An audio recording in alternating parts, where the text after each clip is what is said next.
오늘은 제자훈련 제1단계 중에서 C파트의 제2강으로서 종말의 비전에 대하여 한번 쭉 살펴보도록 하겠습니다. 제2강 종말의 비전, 종말에 대한 계시, 아포칼립시스. 오늘은 3비전 중에서 창조의 비전에 이어 종말의 비전에 대하여 한번 쭉 살펴보고자 하는데요. 우리 기독교 신앙생활에서 정말로 잘 알아두어야 할 것이 종말의 비전인데요. 종말의 비전을 한번 잘 들어보세요. 종말의 비전에 대한 성경의 가르침을 보면 요한계시록에서는 종말의 비전에 관한 그 모든 것을 종합적으로 쭉 다루어 나가고 있는 것에 비하여 마태복음을 비롯하여 마가복음과 누가복음에서 소계시록 차원에서 종말의 비전을 예수님의 재림의 때와 징조에 초점을 맞추어서 쭉 다루어 나가고 있는 것을 딱 보게 됩니다. 오늘은 마태복음 24장에 나온 종말의 비전을 중심으로 하여 요한계시록에 나온 종말론과 비교해가면서 크게 세 문단으로 나누어서 한번 쭉 살펴보고자 합니다. 첫째로 먼저 종말의 징조부터 한번 쭉 살펴보고 그게 마태복음 24장 1절부터 31절에 딱 나오죠. 둘째로 마태복음 24장 32절부터 나온 종말의 때에 대하여 한번 쭉 살펴본 후에 셋째로 종말을 살아가는 우리 신자들이 갖고 있어야 할 삶의 자세까지 한번 쭉 살펴보도록 하겠습니다.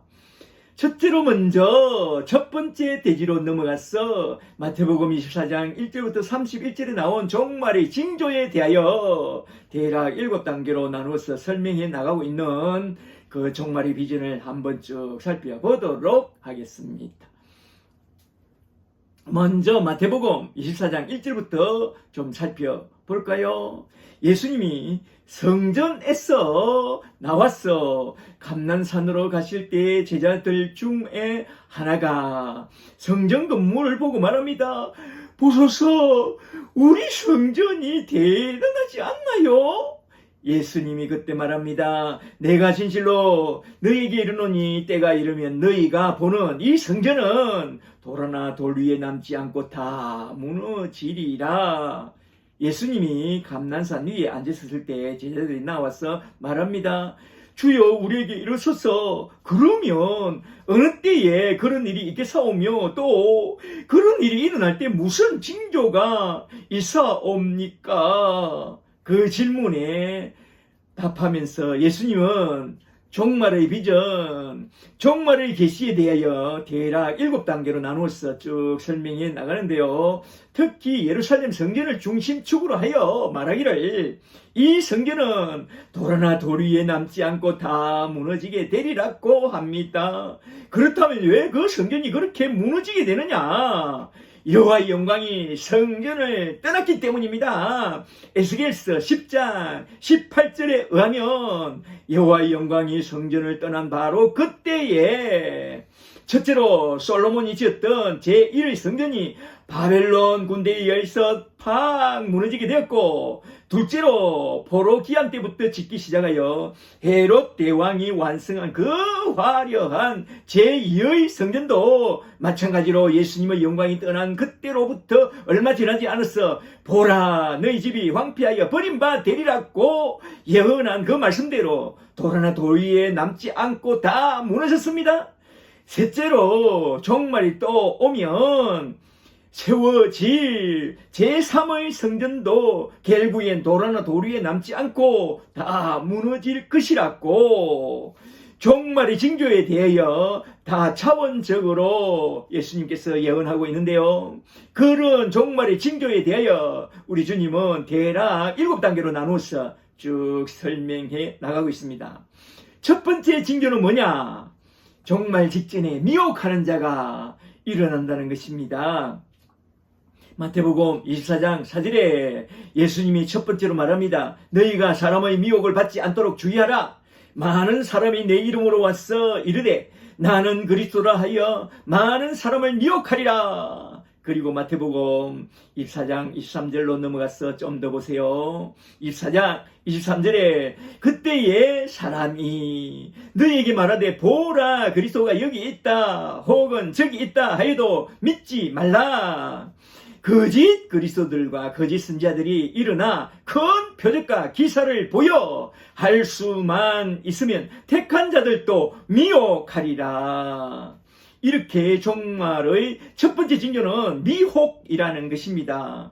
미혹이란 뱀이 그 관계로 하와를 미혹하여 하나님으로부터 떠나게 한 그게 미혹인데요. 그런 미혹을 받아 복음 진리에서 떠나 다른 복음을 따르는 그때부터 그는 마귀의 종이 되고 구원에서 탈락하여 지옥의 자식이 되기 때문에 주님은 그걸 제1순위로 그렇게 강조한 것입니다. 그러므로 너희는 사람들의 미혹을 받지 말라 이 말입니다. 아멘.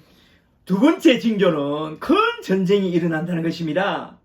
마태복음 24장 6절에 난리와 난리의 소문을 듣겠으나 너희는 삼가 두려워하지 말라. 이런 일이 먼저 있어야 하되 아직 끝은 아니니라. 난리와 난리의 소문이 뭐죠? 큰 전쟁이죠.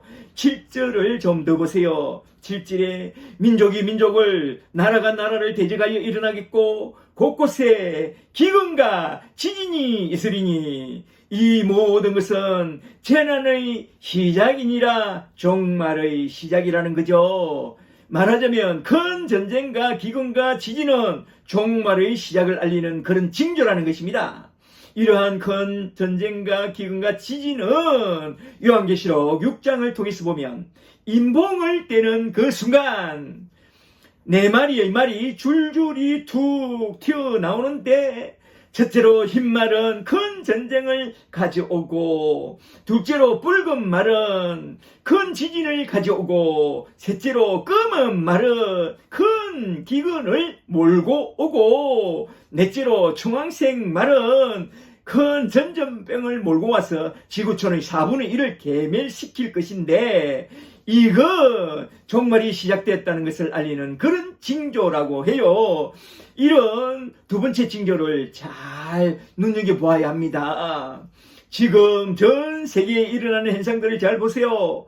오늘날 지구촌에는 그런 종말의 징조들이 마구마구 일어나고 있습니다.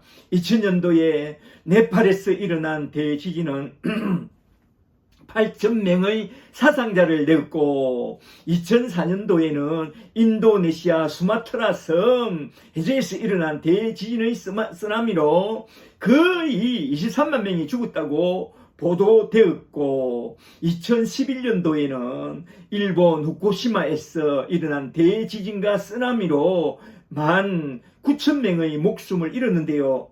일본 역도는 아직도 그 후유증으로 몸살을 앓고 있죠. 그리고 지진에 이어서 일어난 전염병들을 한번 잘 생각해 보세요. 사스, 신종플루, 메르스, 에볼라, 그리고 코로나. 지금 엄청나게 큰 전염병들이 마구 불일듯이 일어나고 있습니다. 종말이 다 된 거죠. 최근에 일어난 코로나 전염병은 얼마나 독했는지 세계 경제를 마비시키는 그런 큰 역병으로 등장했는데요. 앞으로는 더 큰 전염병이 마구 불어닥칠 것입니다. 지금 전 세계 곳곳에서 큰 전쟁과 기근과 지진과 전염병이 마구 일어나는 것을 보면 지금 우리 지구촌은 종말을 향하여 치달려 가고 있다는 것으로 보입니다. 그리고 오늘날 영화들도 종말을 참 많이 다루고 있는데요.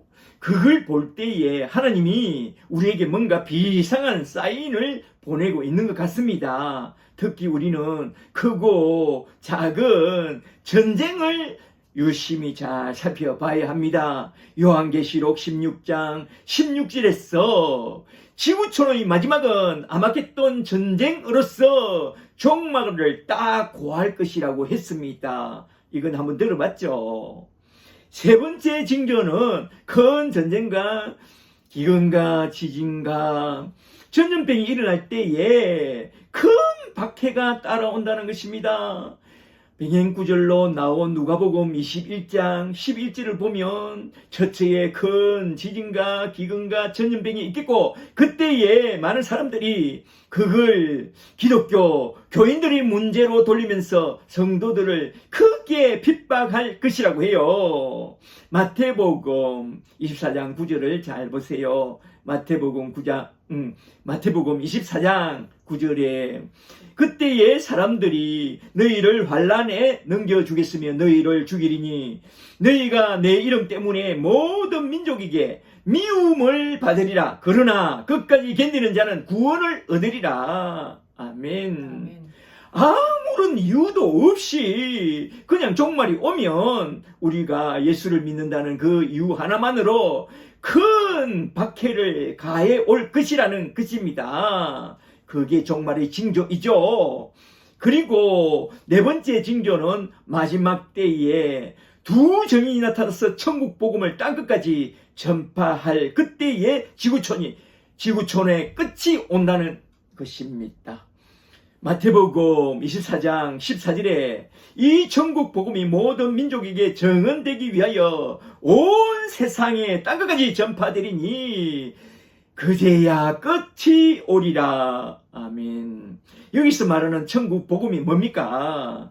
천국으로 들어가는 길이요 진리요 생명이신 예수 그리스도와 십자가의 복음이 천국 복음입니다. 마지막 때에 이 천국 복음을 강력하게 전파하는 두 정인이 나타나서 천국 복음을 땅끝까지 전파하는 그런 것을 보게 될 텐데 그런 일이 일어나는 것을 보게 되거든. 이제 마지막이 이르렀다는 것을 너희는 알라 이 말입니다. 계시록 11장을 보면 7년 대환란이 막 시작될 무렵에 두 정인이 나타나서 천국 복음을 땅끝까지 전파하면서 전 3년 반이 시작된다고 했습니다. 여기서 두 정인이란 주석을 보니 한 정인은 유태인들을 강력하게 전도하는 단체요. 오늘날 메시아 육주가 그렇게 나타났죠. 벌써 나타났습니다. 다른 하나는 이방인들을 강력하게 전도하는 단체로 그렇게 해석하고 있는데요. 이걸 잘 기억해 두세요. 그리고 다섯 번째 징조는 제3의 성전이 다시 세워지고 다니엘이 예언한 멸망자가 그 거룩한 성전에 떡 나타날 것이라고 말합니다. 마태복음 24장 15절을 보세요. 15절에 그러므로 선지자 다니엘이 말한 바 멸망의 가정한 것이 거룩한 곳에 선 것을 보거든 너희는 깨달을진저. 예수님이 그렇게 말씀하고 있습니다. 제3의 성전이 세워질 것이고 거기에 멸망자가 떡 설 것이다.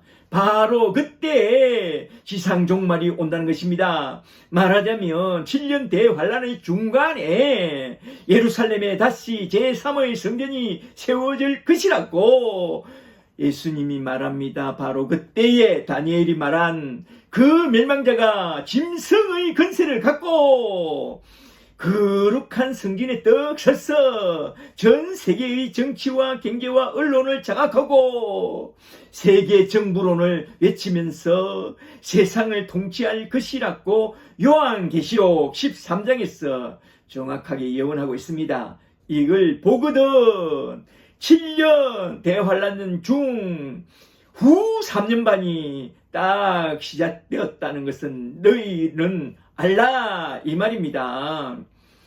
여섯 번째 징조는 지상에 전무후무한 대환란과 대혼돈이 덮칠 것이라고 말합니다. 마태복음 24장 21절에 그때에 큰 환란이 있겠습니다. 창세로부터 지금까지 이런 환란이 없었고 후에도 없으리라. 이에 대한 병행구절로 나온 누가복음 21장 25절을 보면 이렇게 말씀합니다. 누가복음 21장 25절에 그때에 이를 성신에는 큰 징조가 있겠고 땅에는 민족들이 바다와 파도의 성난 소리로 인하여 혼란 중에 공고하리라. 대해일과 쓰나미가 몰려온다는 거죠. 사람들이 세상에 이 말 그 일을 생각하고 무수함으로 기절하리니 이런 해와 달이 비틀리고 별들이 하늘에서 떨어지며 하늘의 권능들이 흔들리겠습니다. 아멘.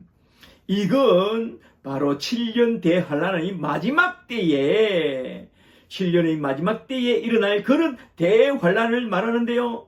이에 대하여 계시록에선 이렇게 딱 말씀하고 있습니다.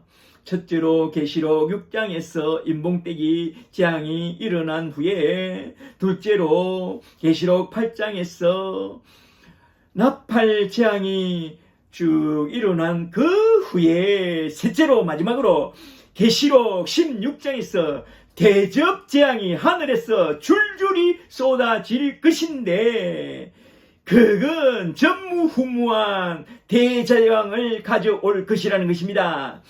그 끝날에, 대재앙의 끝날에 하늘은 큰 소리로 떠나가고 땅은 뜨거운 불길에 녹아내리고 지구촌은 마치 불붙은 종이축이 쓱 말려 사라지는 것처럼 뚜루루 말려서 모두 다 사라지게 될 것이라고 말합니다. 이에 대하여 베드로후서 3장 12절에서 이렇게 말씀합니다. 베드로후서 3장 12절 후반절에 그날에 하늘이 불에 타서 큰 소리로 떠나가고 물질이 뜨거운 불에 녹아내리고 땅과 그 중에 있는 모든 것이 다 사라지게 되리니 우리는 그가 약속하신 새하늘과 새 땅을 바라보도다. 아멘. 그러므로 너희는 오늘 또 내일 또 종말이 오거든 새 하늘과 새 땅을 바라보고 살라 이 말입니다.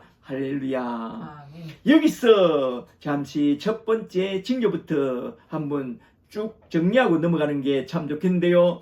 첫 번째 징조는 뭐였죠? 사람들의 미혹입니다. 미혹을 받지 말라. 두 번째 징조는 큰 전쟁입니다. 큰 전쟁과 더불어 기근과 지진과 전염병이 크게 일어날 것이라고 했고, 세 번째 징조는 큰 박해가 일어날 것이고, 네 번째 징조는 두 증인이 나타나서 땅끝까지 이르러 천국 복음을 강력하게 전파할 것이고, 다섯 번째 징조는 예루살렘의 제3의 성전이 세워질 것이며, 여섯 번째 징조는 그때부터 지구촌에 전무후무한 대환란, 대재앙이 강력하게 덮칠 것이라고 하는데요. 이 순서를 잘 기억해 두세요. 우리 주님이 말씀하신 순서입니다. 이제 끝으로 일곱 번째 징조는 무엇이냐? 마태복음 24장 30절에 그때의 인자의 징조입니다. 인자의 징조가 하늘에서 보이겠고 인자가 구름 타고 큰 능력과 큰 영광으로 오는 것을 보리라. 그가 큰 나팔소리와 함께 천사들을 만국에 보내리니 그들이 그 택한 자들을 하늘 이 끝에서 저 끝까지 사방에서 모으리라.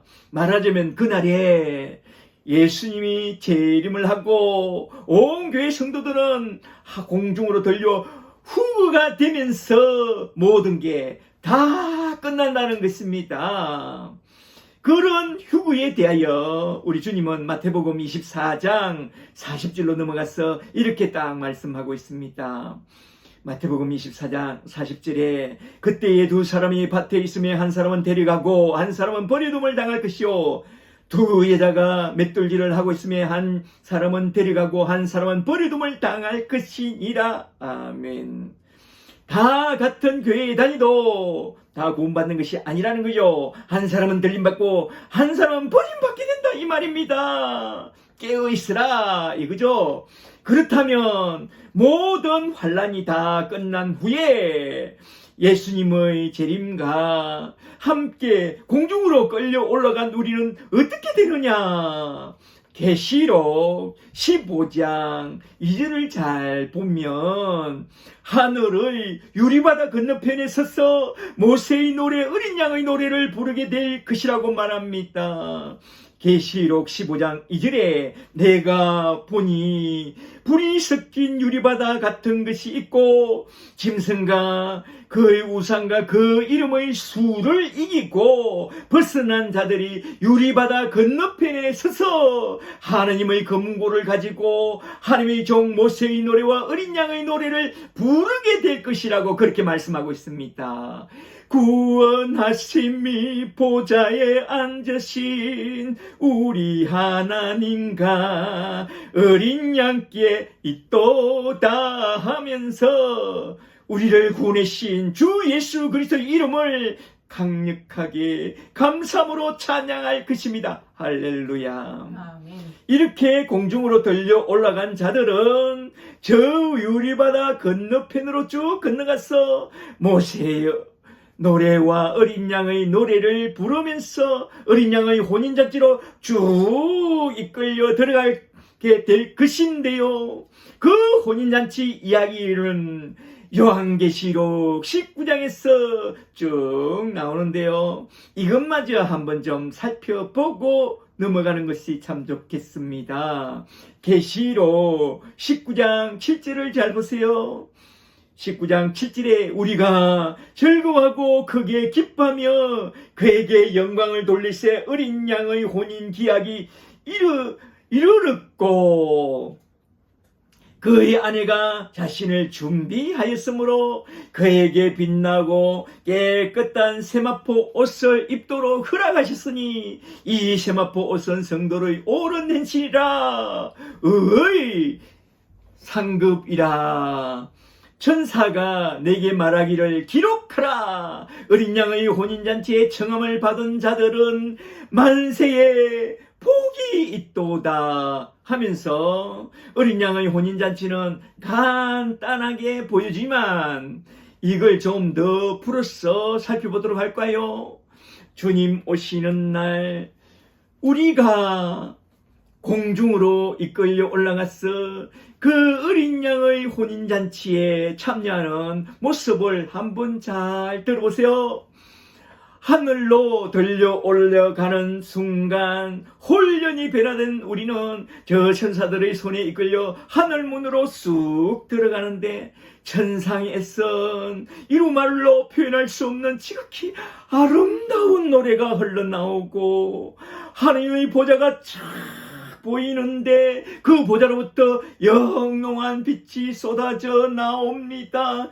그 빛이 들려 올라가는 우리 이마에, 얼굴에, 가슴에, 손에 닿는 그 순간 우리가 다 아름답게 빛나는 그런 모습으로 변합니다.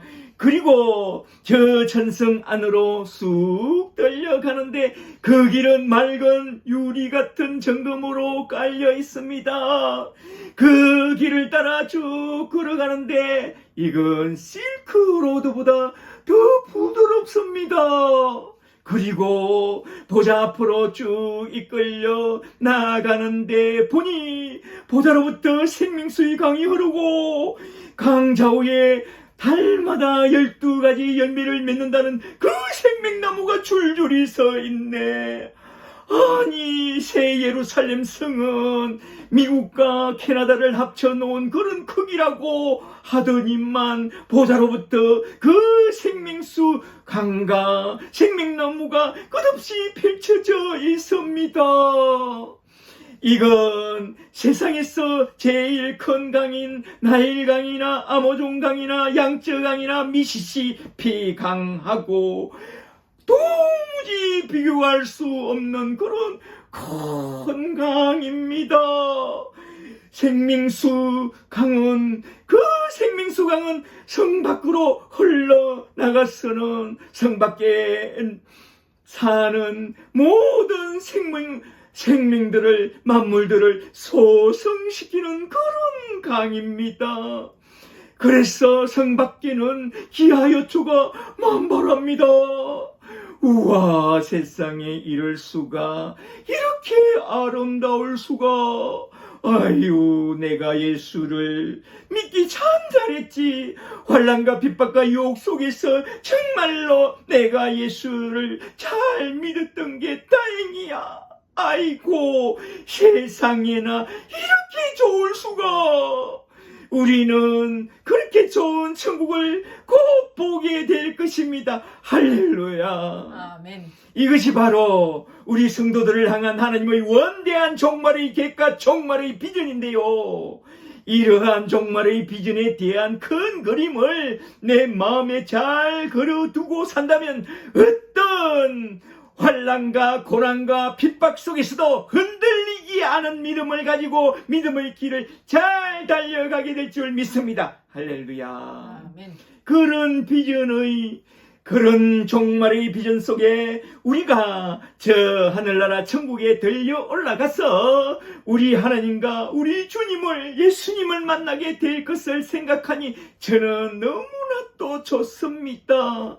구주를 생각만 해도 이렇게 좋거든. 주 얼굴 배울 때야 얼마나 좋으랴. 아멘. 할렐루야. 아멘. 그리고 휴거 이후에 지상에 이제 남아있는 자들은 어떻게 되느냐, 그것까지 한번 좀 살펴보고 넘어가는 게 참 좋겠죠. 요한계시록 15장에서 후거됩니다. 그리고 19장에 나온 어린 양의 혼인잔치로 쭉 넘어가기 전에 계시록 16장부터 18장까지 해서 지상에 쏟아진 진노의 7 대접장을 쭉 보여주고 있는데 15장부터 19장 사이 16장부터 18장까지 이런 대접 진노의 재앙을 보여주는데, 이때는 환난의 때가 아니라 마지막 재앙의 때라고 분명히 딱 못 박아서 말씀하고 있습니다. 환난의 때라면 우리 성도도 있겠지만 재앙의 때는 우리 성도가 없습니다. 다 들림받고 난 뒤에 지상에 일어나는 일이죠. 계시록 16장 1절부터 잘 보세요. 17장과 18장까지 마지막 바벨론, 큰 성 바벨론 성이 망하는 이야기가 나오는데 진노의 7 대접 재앙 심판이 줄줄이 지구촌에 하늘로부터 마구 쏟아져 내리면서 지구촌의 모든 것은 이제 종말을 딱 고하게 되는데요. 지구촌은 그렇게 해서 불타는 종이 두루마리처럼 그냥 불타서 싹 사라지게 될 것이라고 해요. 그건 베드로전서 3장 10절에서도 그렇게 말씀했지만 계시록 6장 14절을 잘 보시면 계시록 6장 14절에 하늘은 두루마리가 말리는 같이 훅 떠나가고 땅도 함께 다 사라질 것이라고 그렇게 말씀하고 있습니다. 잘 보세요. 종말의 징조는 여기까지만 이렇게 한번 쭉 살펴보고 그 다음으로 넘어가서 종말의 때에 대하여 좀 살펴보도록 하겠습니다. 이제 두 번째 대지로 넘어가서 마태복음 24장 32절부터 종말의 때에 대하여 무화과나무 비유로서 말씀하신 우리 주님의 말씀을 한번 좀 살펴보도록 하겠습니다. 24장 32절부터 잘 보세요. 32절에 무화과나무의 비유를 배우라. 그 가지가 연하여지고 잎사귀를 내면 여름이 가까운 줄을 아나니 이와 같이 너희도 이 모든 일을 보거든 이 비유를 잘 분석해보라. 이 모든 일을 보거든 인자가 예수님이 가까이 문 앞에 이른 줄을 알라. 내가 진실로 너희에게 이르노니 이 세대가, 잘 들으세요, 이 세대가 지나가기 전에 이 일이 다 이루리라. 여기에 나온 무화과 나무는 이스라엘 나라를 비유하는데요. 우리 주님이 십자가를 지기 전에 잎만 무상한 무화과 나무를 보고 말라버리라고 말하자마자 고 말라버리시니 이는 이스라엘의 멸망에 관한 그런 예표의 말씀이라고 그랬습니다.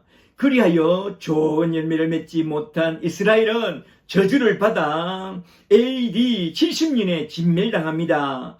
빌라도 앞에서 하나님의 아들을 십자가에 못 박으라고 하면서 그 피를 우리와 우리 자손들에게 돌리라고 말한 그대로 예수님의 핏값대로 그 나라는 딱 망했고 2000년 동안 나라 없는 그런 민족으로 온 세계에 흩어져 큰 환난과 핍박을 받다가 1948년 5월 14일에 잘 기억해 두세요. 1948년 5월 14일에 그들의 옛날 영토 고토로 돌아와서 그들의 나라를 다시 세우게 되었으니 이건 참으로 놀라운 기적이었다고 말합니다. 이 기적은 하나님의 예언과 성취로 이루어진 것이라고 그들은 말합니다. 계속해서 잘 들어보세요. 그 예언과 성취로, 그 예언의 성취로 1948년 5월 14일에 독립한 이스라엘 나라는 드디어 무화과 나무 잎이 났고 그로부터 한 세대가 지나기 전에 우리 주님이 예언한 대로 다시 우리 주님이 오실 것이라고 말합니다. 이스라엘 나라 독립에 대한 그 예언의 성취는 어디서부터 시작되었느냐? 그건 아주 작은 시오니즘 운동으로부터 시작되었는데 그 시오니즘 운동을 좀 아세요? 1894년 9월 1894년이라면 가복개혁이 일어난 우리나라에는 그런 때죠. 그리고 언더우드와 아펜젤러 선교사가 들어온 때가 1885년인데 지금은 1894년입니다. 9월에 전 유럽을 들끓게 한 사건이 푹 터졌으니 그건 그 유명한 드레피시 사건이었죠. 프랑스 육군 참모 본부에서 근무하던 유대인 출신 육군 대위 알프레드 드레피시는 너무나도 억울한 눈명을 쓰고 군사 법정에 섰다. 그는 유대인이라는 이유로 이중 스파이로 몰려 프랑스와 독일의 이중 스파이로 몰려 마녀 사냥을 당하여 그냥 사형당했으니 이 사건은 유대인들에 대한 유럽인들의 차별과 박해를 상징하는 그런 사건이라고 그 기사가 나오면서 온 유럽은 들끓기 시작한 그런 사건이 되었습니다. 바로 그때 첫째로 하나님은 한 사람을 딱 준비시켜 놓았으니 그가 누구냐? 그는 헝가리 출신 유대인 신문기자 데오도르 헤르젤인데요. 그는 누구냐? 그가 바로 시오니즘 운동의 아버지입니다. 그는 알프레드 드레피시 사건을 다루면서 왜 유태인은 이렇게 억울한 누명을 쓰고 차별과 박해를 받아야 하느냐? 그걸 깊이 고민하면서 창세기부터 성경을 읽다가 이사야서 43장을 보고 그는 큰 감동을 받았대요. 이사야서 43장 5절에 두려워하지 말라. 내가 너와 함께하여 너희 자손을 동방에서부터 오게 하며 서방에서부터 모을 것이며 북방에 이르기를 내놓아라. 남방에 이르기를 붙잡지 말라. 내 이름으로 불리는 모든 자, 내가 내 영광을 위하여 창조한 자를 땅끝에서 다 돌아오게 하리라. 그리고 그는 스가랴서 10장 8절에 나온 말씀, 나 여호와가 휘파람을 불어 그들을 불러 모을 것이라는 그 말씀에 크게 감동을 받고 그는 홀로 외쳤습니다. 이제 우리는 우리 조국 땅으로 돌아가야 한다. 가서 유대 국가를 다시 세워야 한다. 그리하여 1895년에 유대국가라는 유대국가 재건이라는 소책자를 써서 전 유럽에 흩어져 있는 디아스포라 유대인들에게 이 책을 돌리면서 흩어져 있는 유대인 게토 지역을 돌아다니면서 시온으로 돌아가자. 가서 유대 국가를 건설하자고 호소하면서 그렇게 동지들을 모아갔습니다. 그리하여 그 책을 보고 감동을 받은 자들이 하나하나 모이게 되었으니 드디어 그는 1897년 8월에 2년 후에 스위스 바젤에서 제1차 시오니즘 총회를 개최함으로써 전 유럽에 시오니즘의 불을 당겼고 총회 앞에 서서 그는 외쳤습니다. 나는 이 스위스 바젤에서 우리 유대 국가 재건을 선포합니다. 이 선포는 온 세상이 다 비웃을 것입니다. 그러나 10년이 아니면 50년 안에 내가 선포한 유대 국가는 반드시 유대 땅에 세워질 것입니다. 하느님의 예언의 말씀대로 세워질 것입니다. 그렇게 시작된 시오니즘 운동은 전 유럽에 흩어져 있던 유대인들의 마음에 고국으로 돌아가고 싶다는 그리움에 불을 댕겼는데요. 그때로부터 정확히 50년 만에 1948년에 유대 국가가 재건되었고 바로 그 무렵에 또 다른 한글의 책이 나왔으니 시온 의정서 세계정부론이라는 그런 소책자인데요. 전 세계에 대공황을 불러일으켜 세계의 정치와 경제와 언론을 장악하여 유대인 중심의 세계정부를 건설한다는 24개조로 된 그런 소책자인데요. 문제 많죠. 문제 있는 책자인데요. 이 책이 히틀러 손에 들어가서 히틀러를 크게 열받게 했다고 그러죠.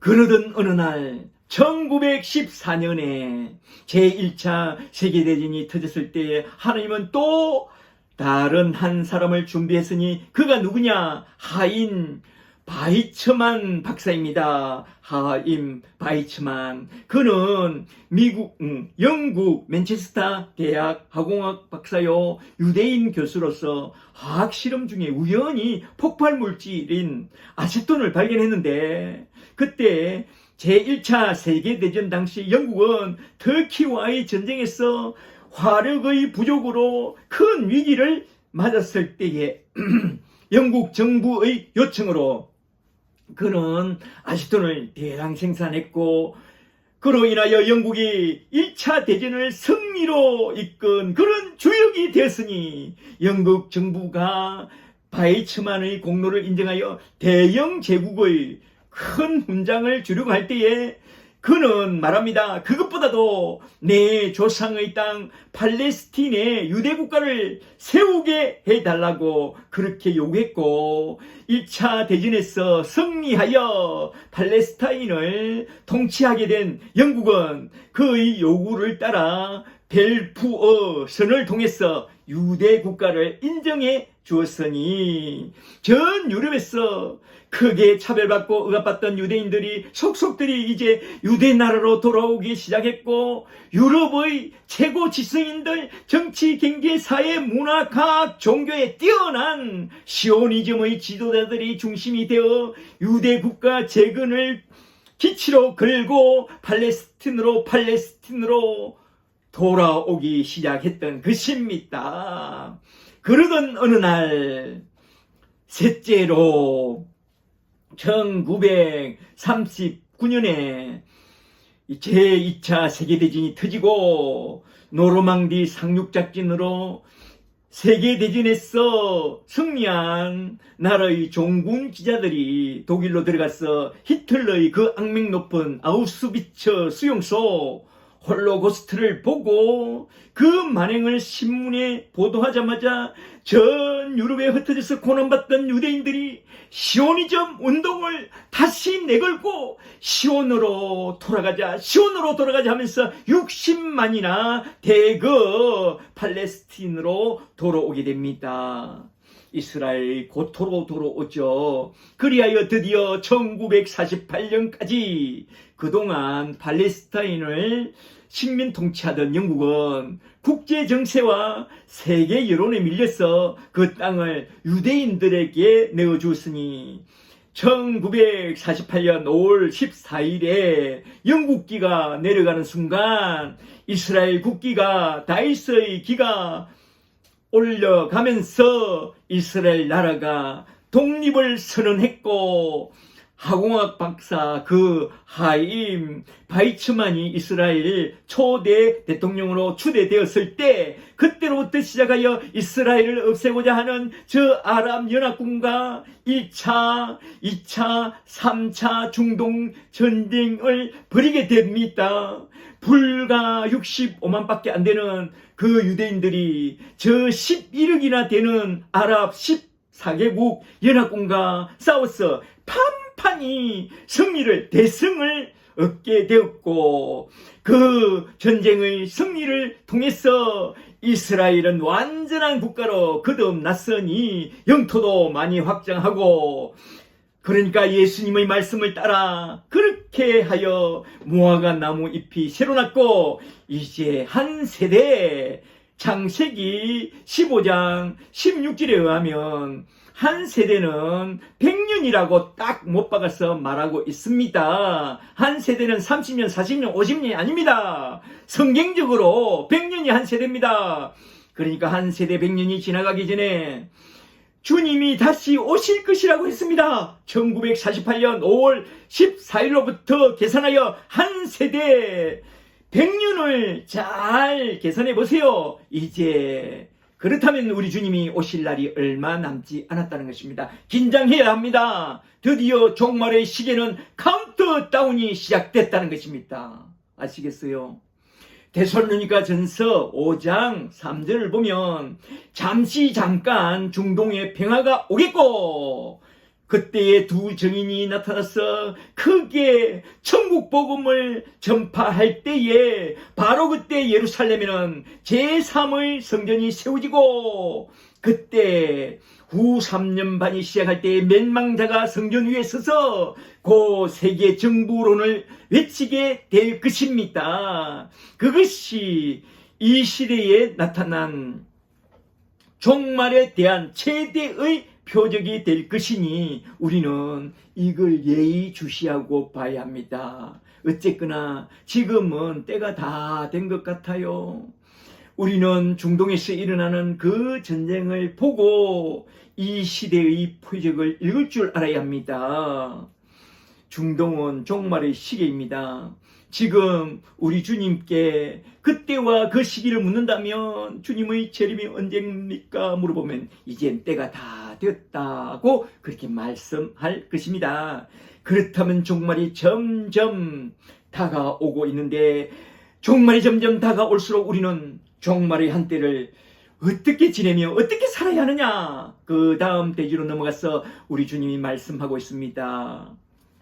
이제 끝으로 세 번째 대지로 넘어가서 마태복음 24장 42절부터 나온 말씀, 종말의 때에 우리는 어떻게 살아가야 하는지 이에 대하여 우리 주님이, 예수님이 고운한 말씀을 좀 살펴보고 딱 마치도록 하겠습니다.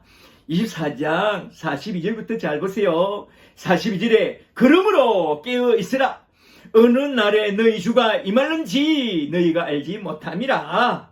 어떻게 하는 게 깨어 있는 것이냐? 잠을 자도 새벽 알람 소리에 발딱 깨어 일어나서 경건하게 주야로 큐티와 하이라이트를 하고 기도하고 하나님의 뜻을 따라 사는 그런 사람이 깨어있는 사람이냐? 예, 그렇습니다. 말씀 안에서, 기도 안에서, 그리고 그리스도 안에서, 성령 안에서 깨어있는 자가, 말씀대로 살아가는 자가 참으로 깨어있는 자입니다. 그리고 또 참으로 깨어있는 사람이란 마태복음 24장 45절을 보니 착하고 충성되고 지혜로운 종이 되어 주인이 맡겨준 그 집안 사람들에게 때를 따라 썩을 양식이 아니라 영원한 생명 양식을 나눠주는 그런 자가 참으로 깨어있는 자라고 말씀하고 있습니다. 우리 주님이 내일 오시고 또 종말이 내일 온다면 나는 종로에 나가서 사과나무 한 그루를 심을 것이 아니라 깨어 있어야 합니다. 노아처럼 열처녀처럼 내일 종말이 올지라도 일상 속에서 착하고 충성되고 지혜로운 종이 되어 날마다 내 안에 내 속에 신구약의 생명 말씀을 가득히 채워서 우리 주님의 집안 사람들에게 나누어 주는 그런 생명 양식을 나누어 주다가 돌아가는 그런 아름답고 복된 예수의 정이 되어야 합니다. 마태복음 24장 26절에서 말합니다. 그렇게 하는 그 종은 복이 있도다라고 했습니다. 그 복이 뭡니까? 천국에 들어가는 그 복입니다. 천국 티켓의 복을 주겠다 이거죠. 그것보다 더 큰 복이 어디 있어요? 천국에 들어가는 그 복보다 더 큰 복이 없습니다. 저와 여러분은 누구입니까? 천국 복음을 받은 자들입니다. 천국에 들어가는 길이요 진리요 생명이신 예수 십자가의 복음을 받고 나아가서 땅까지 이르러 이 십자가의 복음, 천국 복음을 전하라고 부르심의 사명을 받은 그런 자들입니다. 우리는 예수와 함께 십자가에 못 박아 죽은 사람들입니다. 못 박혀 죽었습니다. 육신의 정욕과 암호의 정욕과 이생의 자랑도 다 십자가에 못 박아 버리고 쟁기를 들고 뒤를 돌아보지 말고 내 부모와 형제와 자매와 자식과 아내와 남편과 집과 전토까지 모두 다 저 십자가에 못 박아 버리고 그리고 또한 나의 꿈과 나의 비전과 나의 열정까지도 모두 다 저 십자가에 못 박아 죽여버린 후에 나를 살리시고 나를 구원하신 주 예수 십자가의 복음, 천국으로 인도하는 예수 그리스도의 십자가의 복음만 전하고 그렇게 살다가 돌아가면 됩니다. 그러다가 육신에 병이 좀 걸리고 암에 걸리면 좀 어때요? 주님 일을 하다가 그랬는데 사업이 망해도 교회가 부도나도 나는 괜찮다. 가정이 파산되고 모두가 다 떠나가도 나는 괜찮다.